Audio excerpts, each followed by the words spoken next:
Mimi naitwa Florida Ere. Naishi hapa Takwel, Turkana. Mimi naishi peke yangu na watoto 6. Kama sio tu huu ukulima ni ngumu sana. Turkana kuna majanga mengi ambayo huwa inakumba. Kwa wakati wa kiangazi pia inakuanga ni maisha ngumu sana. Kwa sababu sasa huwezi panda chochote maana hakuna maji. Sasa ikiwoshwa mimea hiyo yote, hawa watoto hakuna namna nyingine mimi naweza kuwalea. Wanabaki tu hivyo. Majanga ambayo huwa ina affect watu wote. Uwe mkulima, uwe mfugaji, uwe unafanya kazi, huwa inaadhiri. Lakini vile nimezaliwa haikuwa hivi vile jinsi saa hizi vile iko. Wanaishi walikuwa wanatumia tutaweza sema waganga. Wanawaambia miezi kadhaa zijazo kutakuwa na janga la njaa, ama miezi zijazo kutakuwa na mafuriko na mvua kubwa. Mara wanakemea iende, hata ikikuja iwezi kuja na makali. Siku hizi tunasikia habari kama sasa hii ya hali ya anga, chief atatutangazia. Kama serikali haiwezi kuleta habari kwa chief, kweli hakuna kazi inafanyika ile nzuri, kwa sababu huwezi pata habari. Lakini kuna watu hawapati.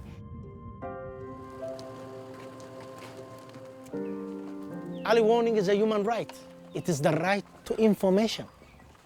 When people get information that there is an impending disaster, they are able to put pressure on political leaders to demand action. Africa is still very rural. A majority of our people live in villages. The good news is that mobile phone penetration in Africa is increasing at a very high rate. And the literacy rates are very much improved today than they were 30 years ago. If we develop a single interface for disseminating early warning for various hazards using mobile phones, I think we will be able to change the way we warn our people about impending disasters. In recent years, UNEP has been working on a project called ClimWarm, funded by the federal government of Germany and working with partners in 3 countries, Burkina Faso, Ghana and Kenya. There are many early warning systems, but none of them actually target vulnerable groups. One of the characteristics of ClimWarm is that it worked at the level of communities. It was possible to really target vulnerable groups to see how they were equipped to respond to hazards across the board. In this way, it was possible to get a much greater diversity of response and to build that in to actually generate an effective multi-hazard early warning system.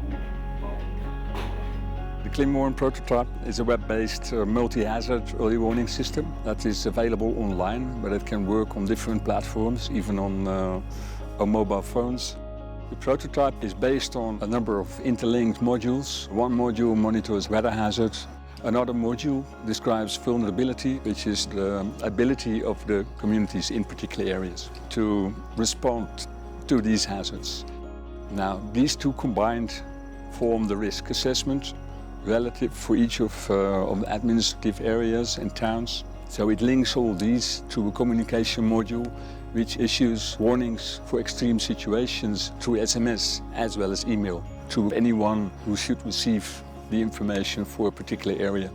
And that can be farmers, pastoralists, church leaders, disaster management professionals, etc., etc. We worked on the prototype to give an example of how a system like this can function, making use of available data and available technology. There are of course many other risks and hazards that can be built in, that can be pulled into the system. So a similar approach is possible in other countries. Mimi nategemea tu hali ya anga. Ikikuwa mbaya siwezi panda chochote. Ikikuwa mzuri ndio ninapanda chochote. Hiyo shamba ndio tegemeo ya hawa watoto. Lazima nipate hiyo habari yenye iko kwa serikali. Kama serikali ingeongeza tena mikakati ingine ya kupeana hiyo habari, ingekuwa zaidi, kwa sababu kuna watu hawajui kusoma. Labda kuna watu hata hawana network, hawajui hiyo habari. unaweza pata kwa nyimbo, unaweza pata kwa inaitwa kwa midhali, na sasa kuna redio pia. Watu wangepata hiyo habari kwa urahisi, alafu ndio wajisaidie nayo.